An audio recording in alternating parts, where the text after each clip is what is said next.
Twitter, Google, Sony Mobile, Bouygues Telecom et YouTube. Mais qu'est-ce que ces 5 marques ont-elles en commun? Eh bien, c'est très simple, elles font l'actu high-tech aujourd'hui et ça tombe bigrement bien car vous êtes dans une émission d'actu high-tech.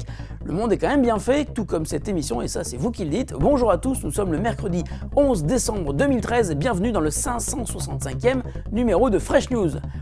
C'est parti. This is funky fresh. This is funky fresh. This is funky fresh. This is funky fresh.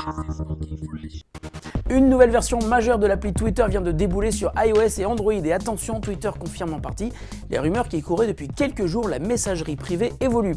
Désormais, vous pouvez accéder plus facilement à vos DM grâce à un accès direct qui se situe dans un onglet supplémentaire au bas de l'écran. On y voit d'ailleurs le nombre de messages privés en attente et c'est la même chose pour les notifications.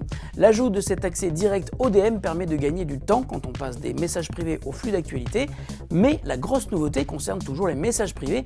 Il est désormais possible d'envoyer des images en DM. Cela peut paraître anecdotique, mais c'est toujours par petites évolutions que Twitter améliore son service et pour le coup, c'est bien pensé et très utile.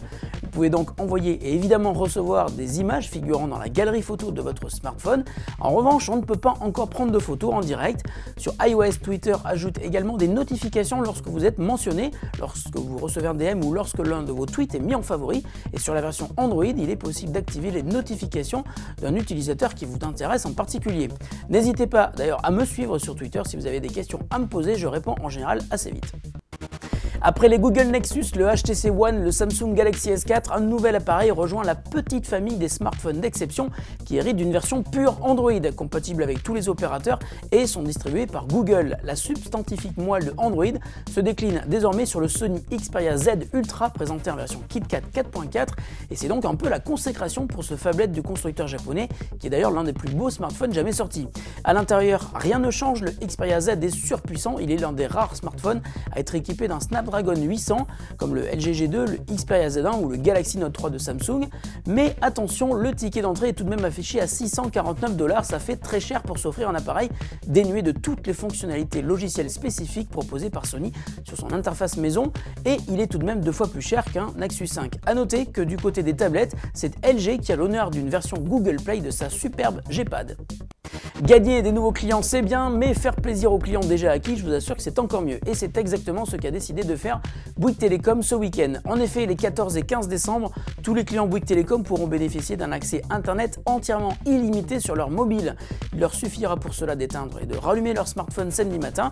Il n'y aura ainsi aucune limite sur la quantité de données reçues ou envoyées pendant ces 2 jours. Et ce joli cadeau sera offert aux clients 3G comme aux clients des nouveaux forfaits 4G.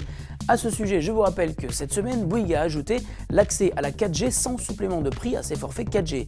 Ce week-end, Open Bar pourrait d'ailleurs être l'occasion de tester les capacités du réseau 4G de Bouygues Telecom qui est, je vous le rappelle, à ce jour le plus grand réseau 4G de France. Et pour ceux qui se posent encore des questions sur l'intérêt de la 4G, on a fait un petit test ici. Alors l'émission d'hier qui tenait sur un fichier de 140 mégas a été publiée sur YouTube en exactement 19 secondes grâce au partage de connexion depuis un LG G2 avec un abonnement 4G Bouygues et branché sur un ordinateur portable. Ça va vite et ça change vraiment la vie. Vive la 4G! Et la question du jour est brûlante d'actualité, elle nous a été envoyée hier soir par Akamitsuka qui nous regarde depuis la Guyane en Amérique du Sud. Brûlante car sa question concerne un événement qui s'est passé hier soir sur YouTube et qui a surpris bon nombre de personnes, y compris les youtubeurs eux-mêmes. Alors tout d'abord Akamitsuka, on te remercie pour ta question mais aussi pour ta fidélité et si tu as besoin que je parle plus fort parce que tu es très très loin, surtout n'hésite pas à nous le dire. Donc depuis hier, YouTube a donc décidé de renforcer les règles de revendication des vidéos. Pour faire simple, car c'est un peu compliqué, une seule personne uniquement peut désormais revendiquer une vidéo. Et si un éditeur décide de faire valoir ses droits d'auteur sur la vidéo d'un jeu, une captation d'une conférence ou même la vidéo de présentation d'un de ses produits, les youtubeurs qui utilisent cette vidéo dans leur propre vidéo ne pourront plus générer de revenus publicitaires grâce à la pub qui accompagne les vidéos. Concrètement, il ne sera pas possible d'utiliser plus de 20 secondes d'un contenu soumis aux droits d'auteur si l'auteur en fait valoir ses droits, sous peine de voir sa vidéo impossible à monétiser, ou pire, supprimer supprimés de YouTube. Mais tout cela ne surprend personne. Depuis de nombreux mois, certains éditeurs, comme Nintendo pour le jeu vidéo, empêchent les YouTubeurs de monétiser leurs vidéos. La nouveauté, c'est que YouTube avertit qu'il va désormais être beaucoup plus vigilant et surtout beaucoup plus efficace pour détecter les contenus utilisés à tort et à travers par les YouTubeurs. Ces derniers vont donc devoir se retrousser les manches pour produire du contenu plus original s'ils veulent continuer à gagner de l'argent sur YouTube. Si vous voulez en savoir plus, j'ai posé la question à notre bon ami Alexandre Calvez, aussi connu sous le nom de Zelvac, hier soir. La vidéo est justement publiée sur notre chaîne YouTube. Voici le lien pour aller voir cette vidéo qui est monétisée et si vous la regardez, cela nous permettra de continuer à produire des émissions pour vous. Merci de votre soutien indéfectible. Fresh News, c'est fini pour aujourd'hui. On se retrouve demain pour de nouvelles actus de la planète high-tech, mais avec peut-être 5 nouvelles marques. Salut à tous et à demain.